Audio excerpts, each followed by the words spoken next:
Well, one of the privileges of being a journalist is the opportunity to really immerse yourself in a story. Now, the first flight of the improved Tejas, the Mark 1A fighter today, is a big deal by any measure. I like to think I have just a little extra appreciation for how big today really is.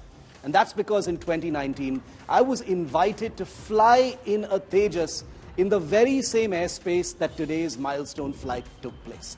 Sure, it was a joyride because I'm not a pilot, and apart from a few minutes of handling the aircraft at about 8,000 feet, I didn't really fly the plane. But the entire experience allowed me not only to get a taste of the aircraft, but to spend a large amount of priceless time with the pilots and crew that spend their lives with the Tejas.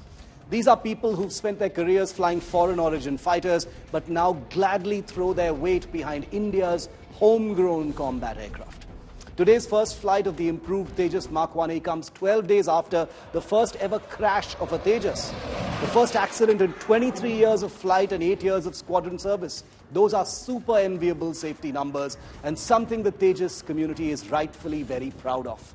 With this deeply improved version of the Tejas taking to the air, the Indian Air Force, once skeptical and reluctant about the Tejas, and rightly so as its customer, is not just an eager customer, but a wholehearted advocate of the Tejas' capabilities.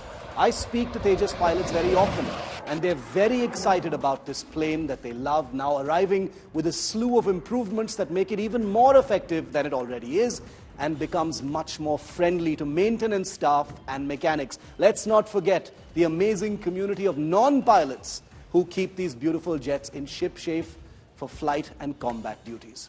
As someone who's strapped into a Tejas cockpit and cannot wait to film these warbirds up close very soon again, here's wishing the entire Tejas program and testing team and the unit that will receive these Indian fighters the very best, happy hunting, and always happy landings. Jai Hind.